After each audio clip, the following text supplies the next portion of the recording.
सारे लड़ाई की जड़ हंसी और सारे मरीज की जड़, सारे मर्ज की जड़ खांसी।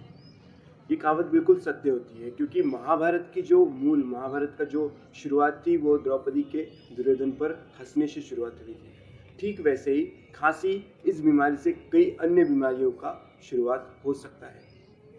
आज खांसी के ऊपर बात करेंगे, खासकर उस खांसी की जो काफ़ी दिनों से आपको सता रही है, जो सूखी खांसी है। आज उसके बारे में बात करेंगे। वैसे ही सीज़न तो जनरली सर्दी जुकाम का है ही, और कुछ हफ्तों से या कुछ दिनों से कई लोगों को खांसी भी हो सकती है। लेकिन आज इस वीडियो में उस खांसी की बात नहीं करेंगे। आज इस वीडियो में हम 1 महीने से या काफ़ी सालों से जिसको खांसी आती है, दिन में खांसी आ रही है या कभी कभी रात में रोज खांसी आती है सोते समय, आज हम इस खांसी के ऊपर चर्चा करेंगे। नमस्ते एवरीवन, मैं वैसे सर्वेश कुमार तिवारी स्वागत करता हूं आपका द वायरल आयुर्वेदा शो में, जिसमें हम आयुर्वेद से जुड़ी ऐसी बातें बताते हैं जिसे वायरल करना आपकी जिम्मेदारी है। बात करेंगे खांसी की। संस्कृत शब्द इसे है कास। आयुर्वेद में इसका शब्द आता है कास। कास क्यों? कसनात कास उच्यते। कांसे के पात्र को अगर फोड़ा जाए या कांसे के पात्र को अगर पटका जाए तो जैसी आवाज आती है उस तरीके की आवाज जब हम खांसी करते हैं तब आती है। इसलिए उसे कास शब्द का वर्ड दिया गया था आयुर्वेद में। आयुर्वेद और कहता है कि खांसी के कई अन्य कारण हैं, जैसे जो व्यक्ति बहुत ज़्यादा फिजिकल वर्क करता है, जिसका जॉब ही ऐसा है, जिसकी ड्यूटी ही ऐसी है, एकदम ज़्यादा हैवी वर्क की, बोझ उठाने की, रोज पैदल चलने की, रिक्शा चालक है, बहुत ज़्यादा घंटे घंटे रिक्शा चला रहा है, या जिसके स्वर का यूज़ होता है, जिसे बहुत ज़्यादा बोलना पड़ता है, ऊंची आवाज़ में बोलना पड़ता है, या फिर कुछ अन्य गलत जो शौक लगे हुए रहते हैं, जैसे कि धूम्रपान या फिर अति स्त्रीगमन या काफ़ी अति मैथुन या अति सेक्सुअल लाइफ करना। तो ऐसे लोगों को खांसी बहुत दिनों से होती है। धीरे धीरे करके उनके शरीर में वीकनेस आती है और वो धीरे धीरे खांसी को रोज उन्हें खांसी तकलीफ देती है। तो ऐसे लोगों में क्या होता है? वैसे देखा जाए तो खांसी 2 तरीके से हमें फेमस होती है, एक सूखी खांसी, दूसरी जिसमें कफ निकलता है। लेकिन आयुर्वेद में 5 खांसियों का वर्णन है। 5 खांसियाँ कौन सी?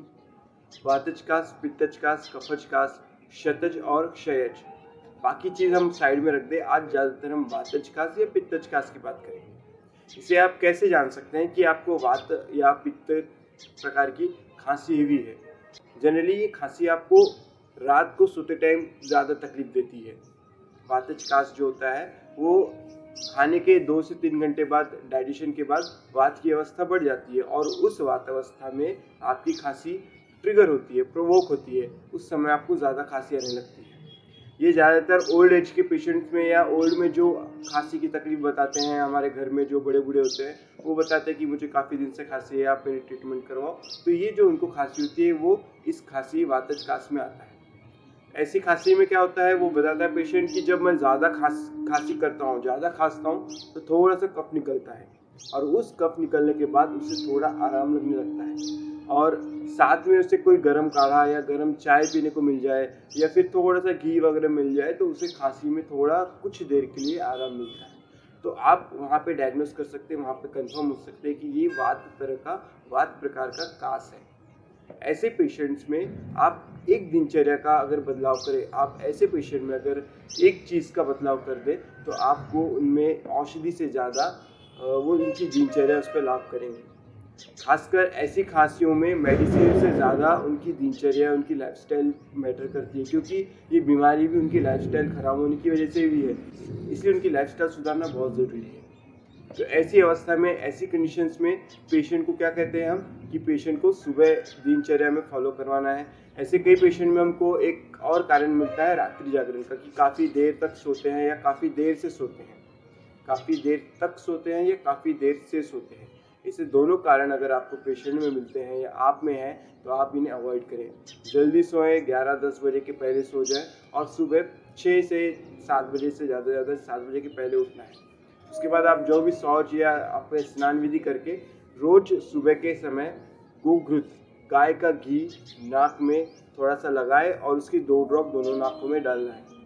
दोस्तों, ये वो दिनचर्या है जिसे आप अगर रोज़ फॉलो करते हैं तो आपका जो सूखी खांसी या काफ़ी दिनों से जो आपको तकलीफ दे रही है खांसी, उसमें आपको बहुत अच्छा रिलीफ मिलना शुरू हो जाएगा और आपकी जो बिगड़ी हुई अंदर की चीज़ें हैं वो सुधरनी चालू हो जाएंगी। आपको करना क्या है, सुबह उठ के गाय का घी लेकर आना है। वैसे कोई भी घी चलता है या ऑयल भी चलता है, लेकिन गाय का घी श्रेष्ठ कहा गया है।